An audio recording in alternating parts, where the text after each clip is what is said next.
Hey everybody, welcome back to my modern homestead. If you don't already know, my name is Janet and I'm so excited you're here. Y'all, are you ready to make some white chicken chili? I've never canned white chicken chili, but I've had it on my list. I've had it printed forever, it feels like. But before we do that, we need to make the chili seasoning to go into the white chicken chili. I've never done that on my channel. I thought I had, but I've done taco seasoning. So let's check out the chili seasoning. I've already got everything measured out. So let's get this into a mini food processor. To the food processor, we're going to add 3 tablespoons of chili powder, 1 teaspoon of crushed red pepper flakes, 1 tablespoon of dried minced onion, 1 tablespoon of dried minced garlic. You can use up to 2 teaspoons of sugar. I reduced the sugar to about 1.5 teaspoons. Then 2 tablespoons of ground cumin, 2 tablespoons of dried parsley, 4 teaspoons of salt, or a tablespoon plus a teaspoon, 1 teaspoon of dried basil, and 1/4 teaspoon of black pepper. These are the ingredients I've used for years to make my homemade chili mix. So let's get this going. Okay, we've got all the ingredients added to our mini food processor. So we're going to give it a good whirl and get it all mixed together and ground up. And just like that, we're all done.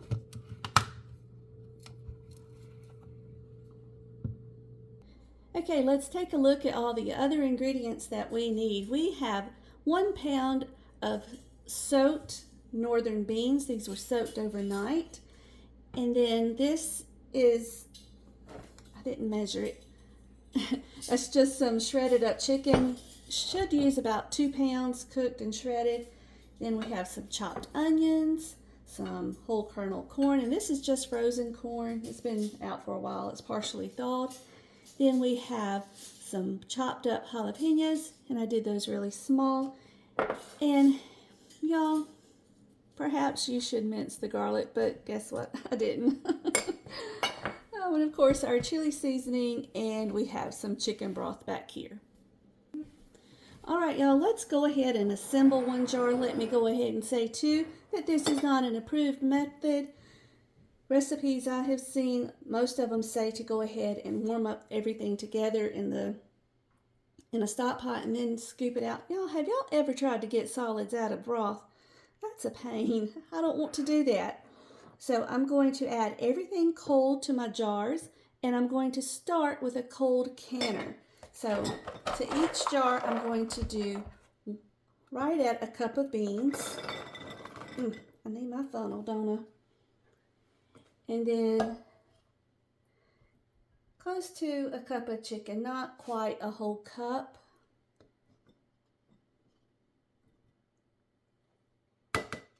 Then we're going to use about 1/2 cup of corn. Oops. 1/4 cup of diced onions, and you can do these as finely as you like. And then we're going to use 1 tablespoon of chopped jalapeno. Let me get my spoon. Here we go. 1 tablespoon of jalapeno. And then 1, and I did crush these, as a crushed clove of garlic. Okay, and this is all for the solids. I'm going to wait until the end to add the liquid. So let's go ahead and assemble all the jars.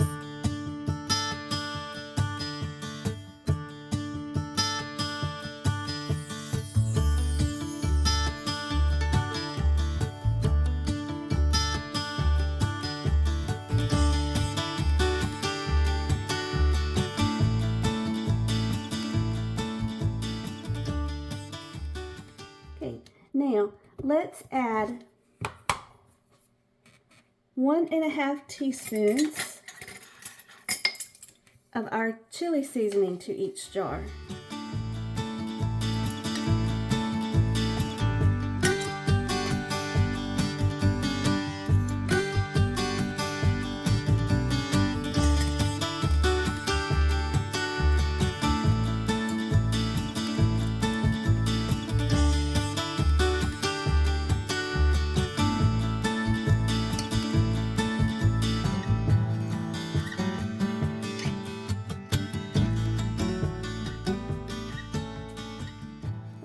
chicken broth to 1-inch headspace.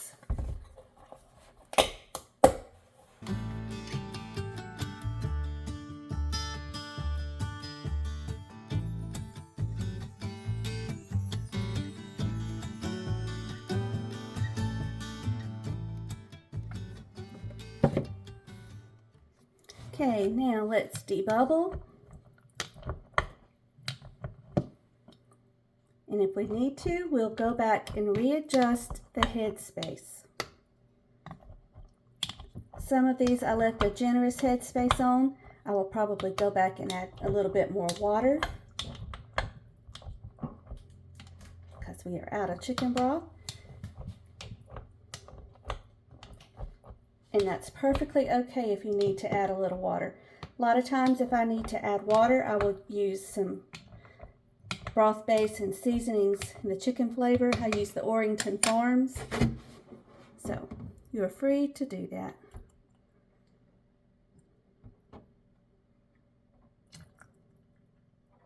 Of course, I highly encourage you to do this the correct way for your own safety and the safety of those eating your home canned foods.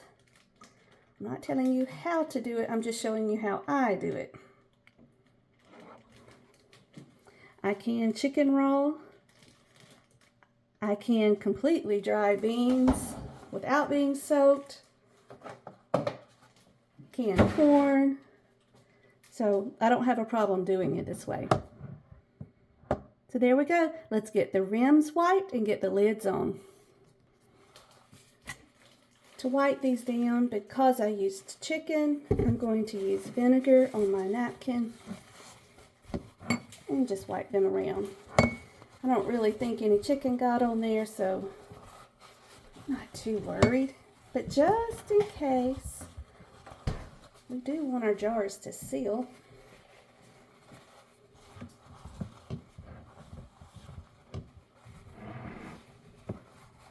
All right, let's get the lids on.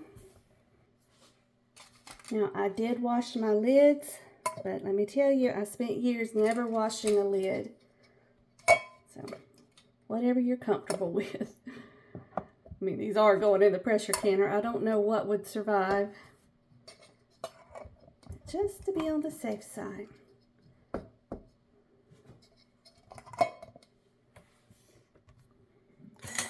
Right, and then we'll put the lid on to finger tight.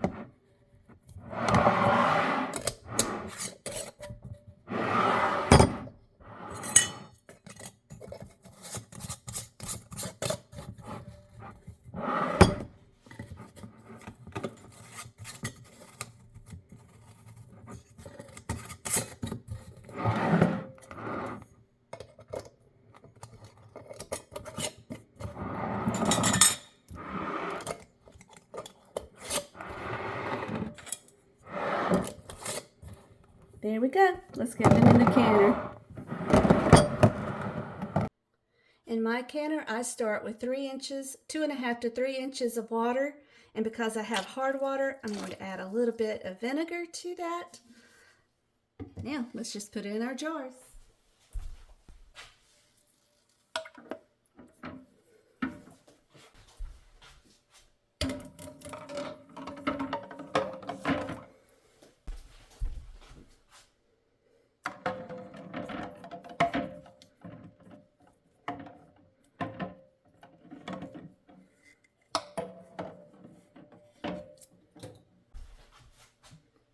And there we go. And as you can see, a lot of times if you're canning something heavy in the jars, the water will come up over the jars, but that's okay, as long as you start with the appropriate amount.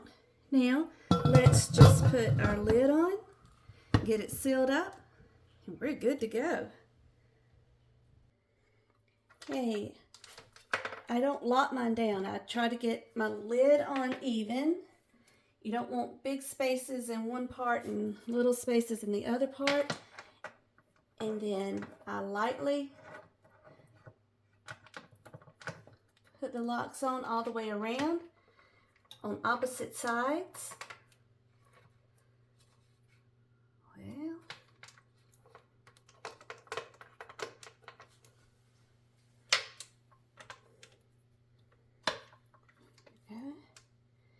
And then I will check and make sure the space in here is good and even. And then I will lock down opposite sides.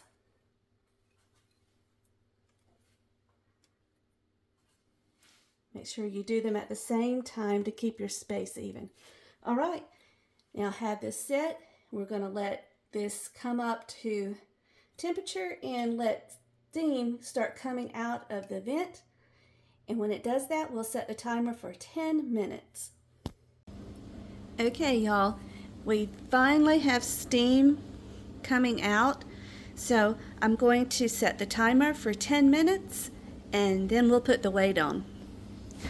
I'm having to wear an earpiece so that you can hear me. So I don't know if you can actually hear the steam coming out, but you can hear it and feel it. As long as you can hear it or see it, you're good to go ahead and set that timer.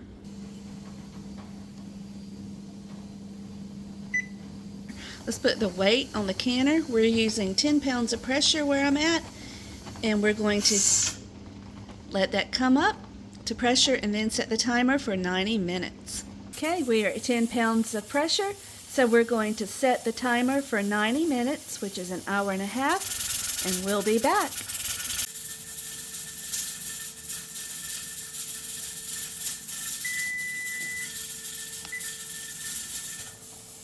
Okay, let's turn off this eye, and then we're not going to do one single thing until the pressure comes down to 0, and that needle is resting on that metal peg.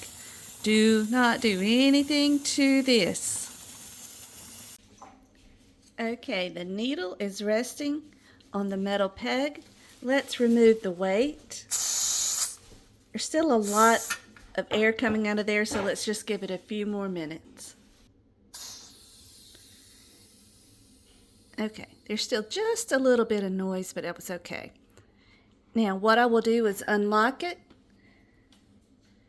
and then leave the lid cracked slightly to release some of the steam out of it, and then we'll come back and totally take the lid off and remove the jars. Okay, this is how I let my canner cool down. I will leave it like this for about 10 minutes before we take off the lid. Let's move these jars to the cooling table.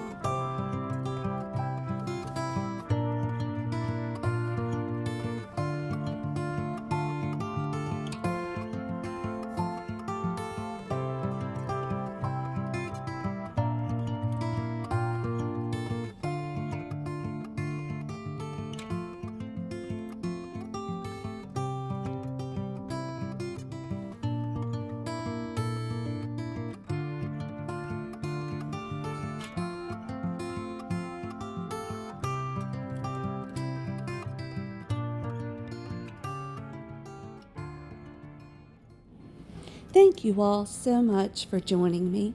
You know I love it when you come and spend a few minutes with me. I hope you enjoyed your time here.